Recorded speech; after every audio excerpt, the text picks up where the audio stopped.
Welcome to the Pickleball Recovery Podcast, where we highlight products and practices to help you feel better faster, so you can spend less time stiff, sore, and injured, and more time on the court doing what you love. This podcast is sponsored by AlloMD. Don't just mask pain, eliminate it. AlloMD provides intense relief and advances continual repair for both acute injuries and chronic pain. All-natural, patented technology developed by doctors to get you back in the game fast without the use of opioids, steroids, or NSAIDs. AlloMD, harnessing the power of pure natural ingredients that provide deep, penetrating repair. Patented, validated, natural. Learn more at www.allomd.com and make sure to use the discount code PBR at checkout to save $5 off your order. What's up? Welcome to Pickleball Recovery. This is your host, Tim Ringgold. Great to be with you. How you doing? How's your summer treating you? I hope you're having a good time getting in some pickleball. I myself am taking a little break. I played 4 tournaments in 4 weeks and in singles, and my body really suffered. So I'm taking some much needed relaxation time, just resting my body. And then next week I begin kind of an 8-week conditioning program. I'm going to be spending a lot of time actually off the court, because after 6 months of really competitive singles, I'm having some fundamental issues with conditioning. I can't seem to go 5 matches in a day without pulling something. I can go 4, but in the 5th match of the day, it's been predictable at this point that something gives. So my body needs some tear down, rest, rebuild. And so I'm going through a very, very detailed program that actually focuses very much on recovery as a part of the process. So I'm very excited to what I'm learning as a student and what I'm going to be able to pass on. And hopefully I'm going to be able to get the trainer as a guest on the podcast, because my mind has already been blown. So I will pass that along, because, the whole reason I maintain this podcast is because I need it as much as you. This has been the bane of my existence. I'm one of those athletes who, quote unquote, I don't want to say it like I'm creating it, but the past shows some evidence that I tend to be a little injury prone. And so I don't get sick, but it seems like my body gets injured when I play sports. And, you've followed athletes who have been plagued by that, their whole career. And that's been my journey. So all of this is really out of, self-preservation and survival. And I'm just kind of bringing you along, taking you along with me, because I think it's interesting and it's useful to all of us who play the sport, particularly if you're, not 19 and your body's like invincible. So with that, I will say that today's interview is with an absolute stud. Talk about physical athlete specimen. It's with senior pro Paul Olin, and he is just a consummate professional. I had the good fortune of attending a singles camp with him and my coach, Matthias Johansson, here in SoCal in June. And then he agreed to sit down with me at the Los Angeles Open and be interviewed for the podcast. So I really got to pick his brain as to how does he stay fit, and how does he what does he do that he can go 3 days in a row, probably 2 weekends a month, deep into each, bracket, whether it's men's, whether it's mixed, or whether it's singles. He's on the podium a lot, which means his days are long. And he, let me tell you, he's playing 5 matches or more a day. And so how does he do it? Right. So I really picked his brain. He's very kind of a quiet, reserved guy. So I really was kind of, getting in there under the hood, tell me more, Paul, tell me more. So, and in fact, all the way at the end of the interview, he spills one of the best beans of the whole time. So sorry, you got to listen all the way through. All right. So sit back, relax, enjoy the ride, and I'll see you on the other side. Paul Olin, thanks so much for joining us on Pickleball Recovery. My pleasure, Tim. Great to be here. Yeah, we are hanging out in, as you just mentioned, beautiful, sunny Southern California, and windy. little bit of ocean wind coming in our face, and just finished up silver medal in men's senior pro doubles. Congratulations. Thanks, Tim. Appreciate it. Had a good day. Yeah. Slow start, but it got better as the day went on. All right. Till the end, of course. Yeah.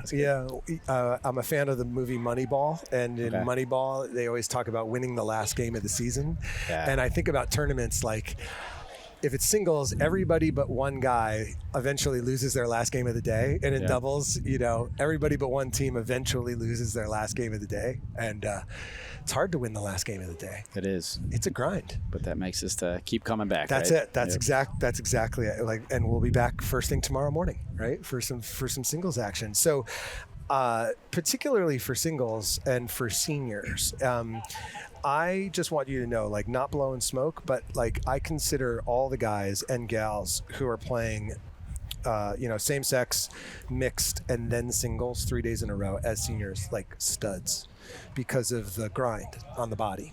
So I'm always super curious what people are doing, because lots of people talk about technique, they talk about the mental game, they talk about their equipment. But the biggest piece of equipment we have is our body. And so I'm always super curious, and so are my listeners. They're always really interested in what the pros do to take care of their bodies. How do they do it? Because our sport at a competitive level is kind of brutal, the way that we do our tournaments. So I'd love to talk today in kind of 3 increments and just share, what it is. What do you do leading up to a tournament? Is there anything different than normal? What are you doing for just training when you're at home, the before stuff?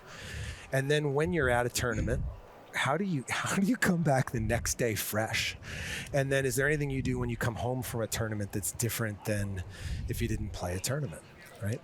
So let's kind of talk home for you is Maryland. Yep. And how often are you playing when you're not at a tournament during the week?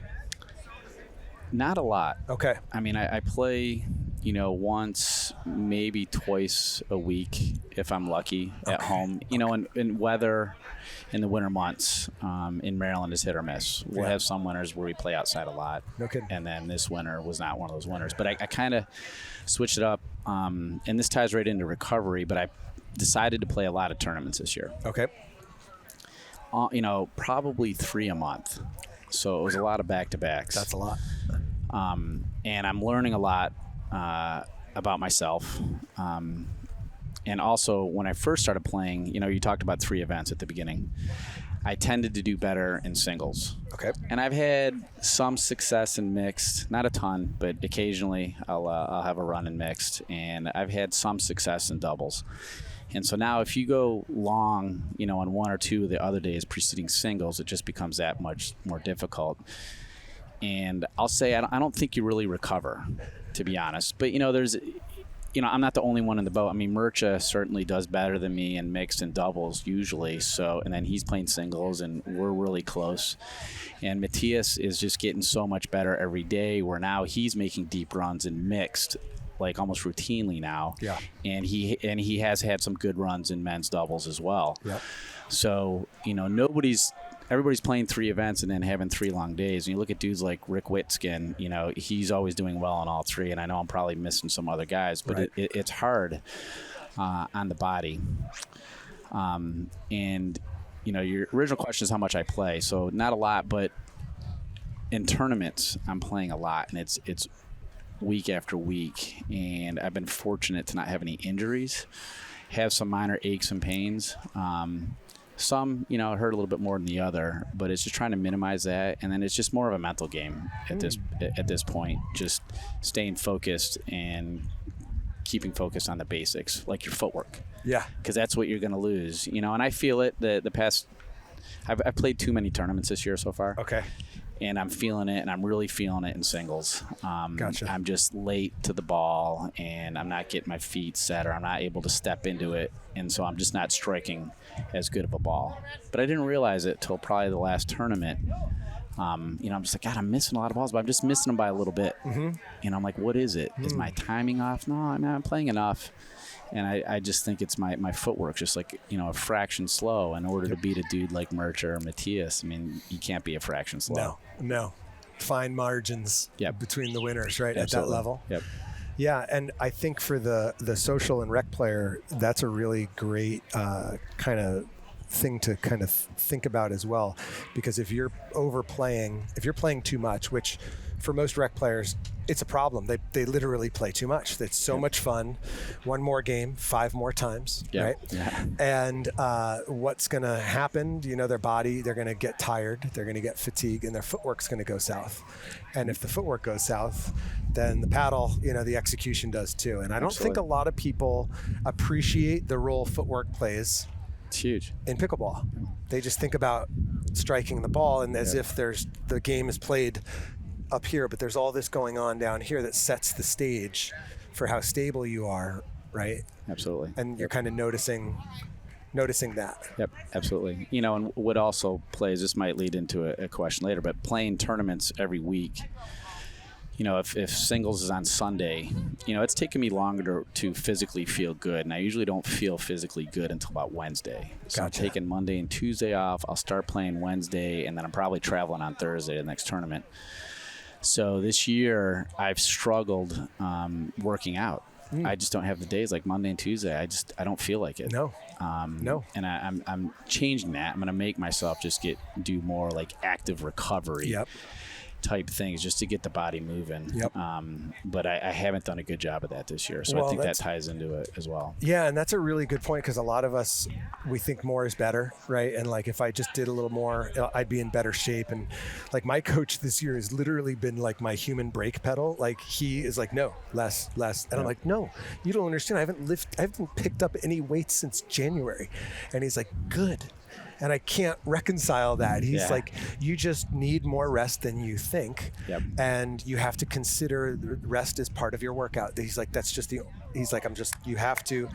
But to your point, active rest, right? Like light cardio, conversational cardio, as we've kind of, me and him have coined the phrase.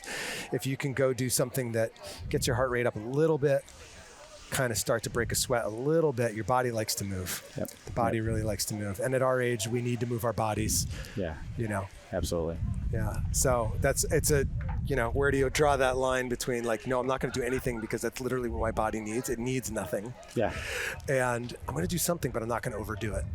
Right, that riding that fader. And I think a lot of people come into pickleball, they're so happy and they just want to go, and they're not quite sure where that happy medium is of too much pickleball, too little pickleball, right? And for their body to be able to maintain without. And I would recommend, you kind of alluded to it, but in rec play we tend to just play one more game and then pretty soon you're out there 4 or 5 hours. But if you have multiple days in a row where you're like, God, I'm playing horrible, you tend to blame it on other things, but it's probably just because you're tired. And you just don't realize it because you're enjoying it. You don't feel tired, but your body's tired. Your body's tired. Absolutely. I would challenge anybody who underestimates the physical impact you put on your body. Shoot video of your side of the court. Don't follow the ball. Just watch your body run around the court as if there's no ball for 3 hours. To understand what you're doing to your body, because your mind's on a ball, right? So it's tracking the ball through space and time, and it's completely in a different place. It's not really present to what the impact that it's getting, right? Agree. So when you come to a tournament, there it is. It's Friday, boom, and then Saturday, boom, Sunday, boom. How do you manage your time? How do you take care of your body? Like, what's your approach? I'm finding I need to do more. I'm not doing enough. I spend a lot of time more on the mental aspect of it. So, Tell me more. A lot of my peers, well, it's just, I go sit alone. A lot of my peers, they laugh. I have my little fold-up chair. I bring it, and I find a secluded place, and I'm sitting alone. Okay. Is that like a cue for the rest of us? Like, no, if you see they can Paul... come by. I certainly, I'm not going to be rude. I talk to, and I'm not necessarily looking to be alone. Okay. But I just find a place where I am alone. Gotcha. So, if I'm playing doubles, certainly I'm talking to my partner, but, I just need to digest what I'm about to do. or prepare for what I'm about to do, and then digest what just happened. Gotcha. And it's mostly, about me. Certainly when you're playing doubles, it's your partner. So, hopefully you're able to have a good dialogue with your partner, that's open. Yep. We're a team, so we're both screwing things up. We're both doing things right. Right. But I just like that, win or lose is just to get focused and keep moving on. During a day, I came from long course triathlon before this addiction. My previous addiction was that. So I was doing, underachiever, doing an Ironman every year. So it was just, that was for about 10 years. That's all I did. And wow, that's not all I did. Right. I had a job, but sure.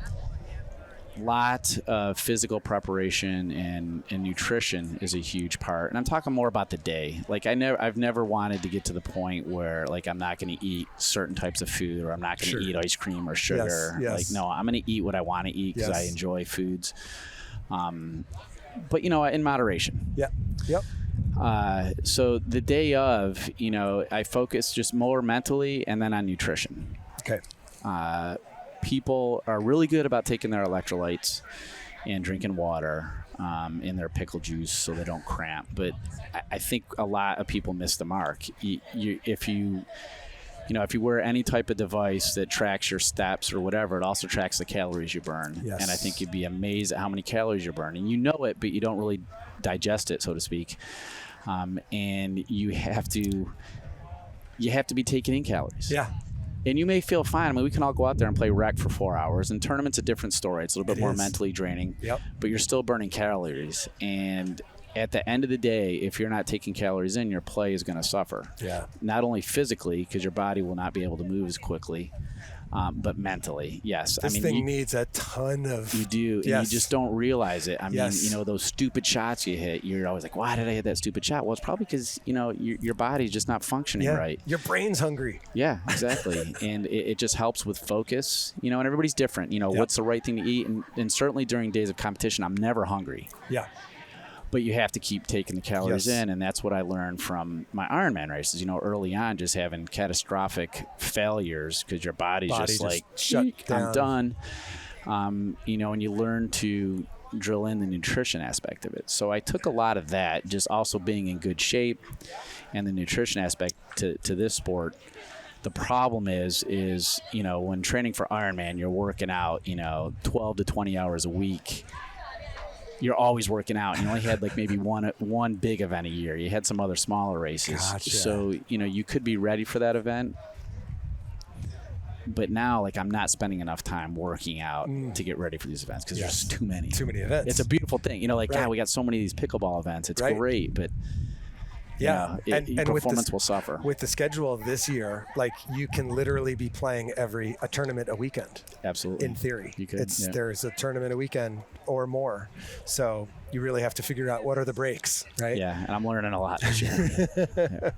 So are you hitting like 20, 30, 35? Do you know what it's going to be? I haven't counted them up. It's a lot. I mean, I was going to take the whole month of June off. Okay. But now I'm playing 3 tournaments. So because there's so many tournaments, people are falling out for a variety of reasons. And then what happens is somebody calls you up, said, "Hey, my partner just fell out. I need a partner." Yes. And especially when it's a really good player, you're like, yeah, I know I'm going to be watching on my couch on YouTube when I'm home, so I might as well just go to LA and sit in 70-degree weather and play pickleball. Yeah. What could go wrong? Yeah. No. Just burn yourself out. That's right. All good. That's it. Yep. That's it. Well, and it like there you are on your couch going, I wish I was there right now. Absolutely. So, you might as well just be there. Exactly. Yeah. Exactly. Yeah. I think, and this is a little bit off topic, but I think it would be great for like both tours to have like blackout months twice a year. Like no tournaments in December, no tournaments in July. Just like, we're going to have like 2 blackout periods. Yeah, but July's my favorite month to play. I mean, well, pick the month. I'm just throwing that out as as arbitrary, right? Because I can't say June because we're already here. But but yeah, just to give us all like a forced break. Yeah. Like, what? There's no pickleball. There's a recovery meeting back at your house. Like, yes. Go sit in a circle, talk about it. Okay, so nutrition. And so do you bring like lots of snacks with you? Do you kind of like fast in the morning? Are you kind of grazing through the day? Yeah, Carbs, your friend. I'll eat, in the morning, just try to get some protein. Okay. Nothing much. Like this morning I went to Starbucks, got a little, muffin with egg and sausage or something like that. And I'll get a coffee. Yes. And then, excuse me. Sure. And then I'll probably a banana or something, but not a ton because I know I'm going to take in calories during the day. Yep. And then I just eat in between matches. Okay. And I eat during every timeout. Oh, okay. So I do not stop. Gotcha. Just a bite or two. Yeah. Just a little something. And you got to find what you like, you know, and if you have a long run in a given day, you get tired of the same thing. So you got to kind of mix it up. Yep. You got to figure out what's good for you because some people don't like to eat because you're going to have nerves and that's going to affect your stomach and what you can digest and use. You don't want to eat something that's going to make you sleepy. Right. I would just recommend experiment with things. Yep. Start with something you like because you need to eat it. And you don't need to eat a lot. It's just like a couple bites here and there and just keep eating throughout the day. And even during rec play, you take breaks, get a quick bite to eat. It goes a long way. And I've tried different products, and I've taken a lot just from triathlon, what I use there, because when you're working for that long and that hard in an Ironman race, like nothing is appealing. So I found some things that I could always tolerate. There you go. And I still go with those. So. And what might some examples be? A company called Honey Stinger. Honey Stinger. Yeah. Okay. Honey Stinger. So. They don't give me anything free.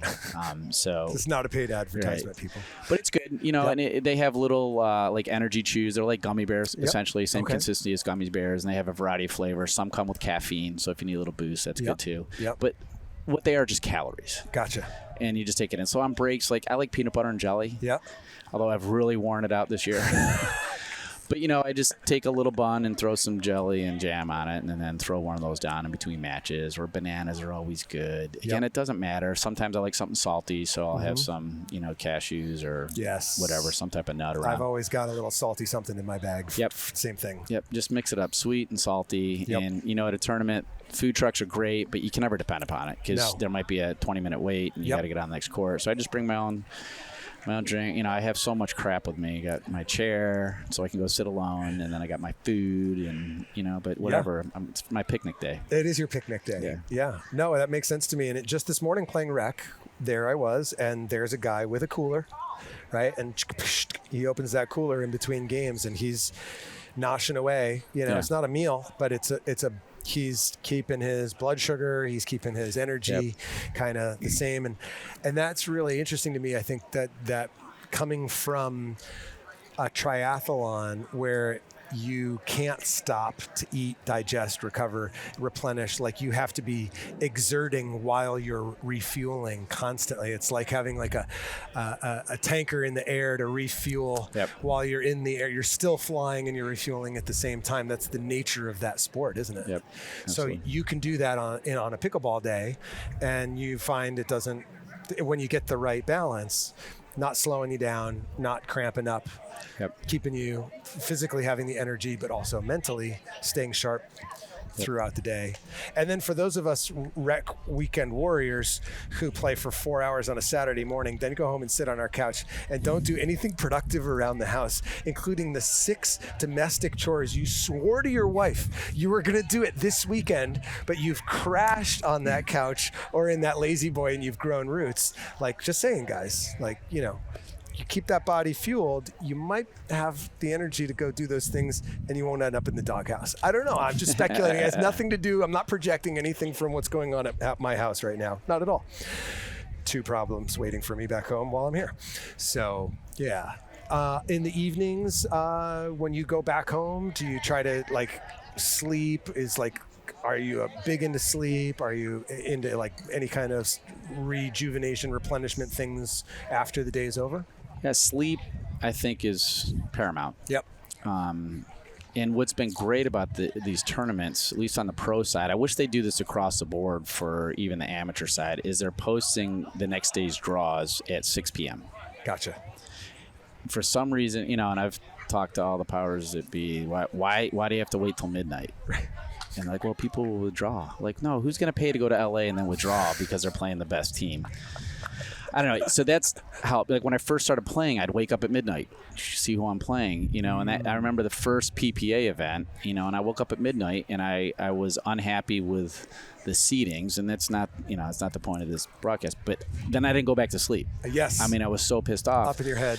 Yeah. And then, of course, I was horrible the next day because I didn't sleep the whole night. Yes. And, so the great thing is they posted at 6 because I like to think about the day. Okay. I don't care what the draw is. The draw is what the draw is. Right. But just think about, who's in the draw and then who are you playing first. Okay.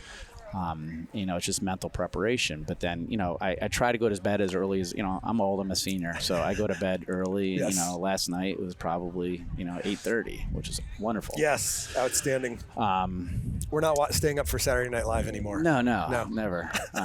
Even when I try, I can't make it. Right, no. So yeah, sleep is the number one thing. I got to be honest, I've tried a lot of different things. So like, you don't want to see me at the airport. I got 2 huge bags and then a pickleball bag on my back and then a computer bag on my chest. Big time overpacker.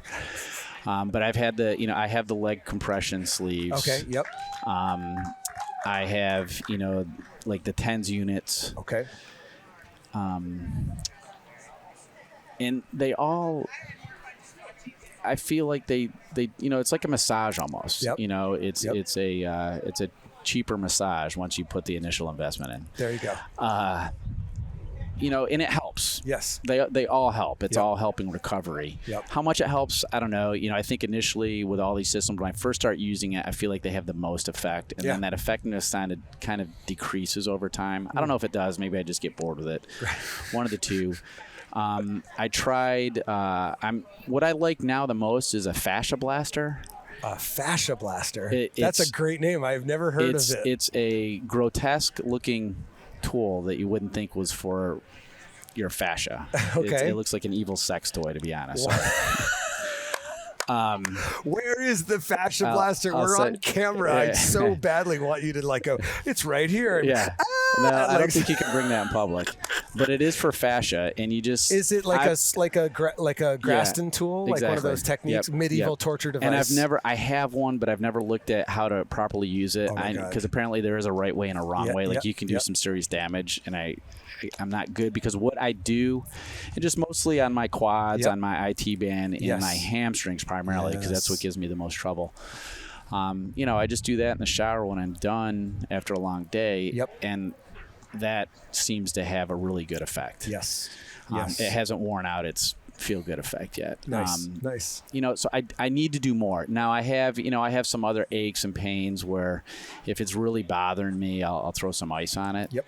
But now, like I read an article a couple weeks ago. The doctor, I don't know if he was a doctor, but the guy that came up with RICE, rest, ice compression, elevation. Apparently, he's not like a huge fan of the ice part now. Interesting. And I just read kind of like the first paragraph, and then my attention span is gone. But that he was like, not so much. He was into active recovery. Okay. So that was, I was like, get to the point at the end, and he was more into active recovery. Just keep things moving. Yes. And I'm like, at least for me, that makes a lot of sense when I go out there, and just go for a light jog, a conversationalist workout, whatever it is, or even just a walk. Yep. Yes. A walk is a light workout. Yeah. A walk is active rest. Yeah. And I think people don't really quite understand that's like a new phrase. Yep. So it's like an oxymoron. Yeah. No, I just want to rest. I don't want to do anything. But if you're moving the body is meant to move. You're increasing blood flow. Yep. And blood brings healing. Yep. And that's the key. Recently I was told, like, if it's a muscle, ice isn't your friend. If it's a joint and there's swelling in the joint, ice is your friend. Okay. But if you have a sore muscle, ice actually isn't really good. Okay. indicated. active rest will move that. You want to be moving that muscle, not static stretching it cold, but just moving. Yeah. And then your torture device, the fascia blaster. I can see I'll send a you late night just infomercial with some guy talking too fast. You got problems with your ankle, you got problems with your thigh, you need what is it, everybody? The fascia blaster. Right? And there's somebody up there like, on a torture device. Yeah. That's outstanding. I do want links to the fascia. I'll find it. I don't know. I just, it's the only thing I I'm bought going it to on leave. Amazon. The whole day. This is all I'm taking with me is fascia blaster because I'm a sucker for something that has a funny name. Yeah. So the fascia blaster. I think it works. I don't know. Yeah. Well, I had a frozen shoulder from playing guitar for 30 years with my shoulder rotating inward like this. And over time, all these muscles got tight, a lot of tightness all the way down into my hands. And I went to PT, and they do in PT, it's called Graston technique. In Eastern technique, it's called gua sha, and it's basically scraping the scar tissue out of the muscle with a metal device that would make you talk. Mr. Olin, we have ways to make you talk. Pull out the fascia blaster. Okay, I'll tell you anything you need to know. So, okay, there you go. Any other things that have been like game changers for you, or if you could do one thing more, what do you think you want to add to your recovery diet? That's a good question. I didn't do a good job today, but usually I'll just have one of those drinks that has a ton of protein in it as soon as I'm done. But I didn't do that today. I forgot. Thanks for reminding me. Yeah, you're welcome. But I think it helps. I don't know. This it's demanding physically. It's in different ways, than like triathlon was. Yeah. It's a different fatigue. And I guess the protein's important. But I don't know, a good meal. Yeah. Just get some calories in your body. It's all about calories, in my opinion. Once you come to game day, now, what you eat and what you do in between tournaments is probably more important over the long haul. Yep. But, during the weekend, I think it's just important to get calories in. Yeah, you need them. You're burning them more than you realize. That's Absolutely. for sure. Yeah. All right. Yep. Well, Paul Olin, thanks so much for joining us on Pickleball Recovery. How do people find you online if they want to follow your journey in pickleball? I'm on Instagram. Okay. I think it has my name, _Paul Olin. I don't know. And that's it. I don't do Facebook anymore. Just too much reading. I get buried, and then that hurts my playing time. Right. Where did those 5 hours go? And on Instagram. I think that's the only one I'm on. Okay. I don't post enough. Okay. My sponsors yell at me. They don't. My sponsors are great. That's They're cool. Awesome. Okay. Thank you, Gamma. Yeah, Gamma. BRD Sport. I don't have it, but they wear what's that? They make. I took it off. No, maybe I have it here. They make compression sleeves. You're and holding braces. out on me. Wait until Yeah. No, and actually this is good because I don't. You're welcome, BRD. Yeah, I got you. So they do like ankle, knees. Yep. All the places that hurt, wrists and elbows. So now I've seen you wear a compression sleeve on your right elbow before. Right. Sometimes you need it, sometimes you don't. So I'm I had always had a nagging, pain in my elbow, never enough to stop. Yep. And BRD, I met them and they're like, hey, try it. And my elbow doesn't hurt anymore. Hey. I did some strength and recovery stuff. This is before my BRD days. And then I wear that. And so I wear it now. I think the compression always feels good and I like it in warmth. Yep. On really hot days, it probably don't need it. It's just, frankly, I get, it's just too much stuff on me. And then, but I wear the wrist too, because my wrist gets sore after a long day of playing pickleball, and just when I'm always being picked on. So when people are hitting the ball really hard at you, I feel it in my wrist. Gotcha. So the little extra support helps. Then I find other things. It's just a mental reminder to me too. Keeping your wrist locked when you strike the ball. So just from a technique standpoint, we tend to, mentally things break down, then your wrist starts breaking, and then the ball starts, into the net, flying everywhere. So, it's a mental reminder for me too. But yeah, great product, great family, and they have all kinds of stuff on their website, BRD. Cool. So very cool. No, I appreciate you just busting that out at the end here, because I have started wearing, I was resisting any kind of compression because I was like, once I go down that road, I fear I will be like Darth Vader, where I'm more machine than man, and but I've been, just chronically struggling with glutes and hip flexors. Just my core, my engine is just always, something's just tweaking. And I found these compression shorts. They basically look like a spring suit for, or like bicycle shorts, but with like built-in compression across here and across the back. And what a difference, just that. It's huge. Oh my God. And now I'm happy. You know what I mean? Yep. Like, it's like the American Express. I will never leave home without those shorts. Yeah. No, they go a long way, and they're huge in triathlon. I mean, they have studies to prove that, it improves your performance and allows you to, last longer in the sport. Yeah. And it's really interesting. My doctor's like, when you get your hips in alignment, it actually takes a lot of load off your knees. He goes, so people who have had knee injuries, they actually put them in compression shorts and their knees get better. Interesting. I know. Yeah. I was just like, no way. And he's like, yeah, because once this is all in alignment, this isn't compensating. Okay. And so this is where the symptoms are, because they're taking the abuse for what these aren't doing in their job. So a little bit of compression can help go a long way. Yeah. So absolutely. Glad you busted that out. You had sitting in your pocket the whole time going, Paul. So that's awesome. Well, all right. Well, thanks again for joining us on Thanks Pickleball again, Recovery. Tim. Great meeting you. And likewise. Thanks for having me on the show. You bet. Appreciate it. Woohoo. Thanks. Thanks so much for listening. Do you want to know the number one mistake picklers make that leads to increased pain, soreness, stiffness, and injury? Just head over to www.pickleballrecovery.com and download my free guide to playing with less pain and more enjoyment. Listen, pickleball makes us feel young at heart, but not necessarily young in body. So go download my free guide at www.pickleballrecovery.com. See you next time.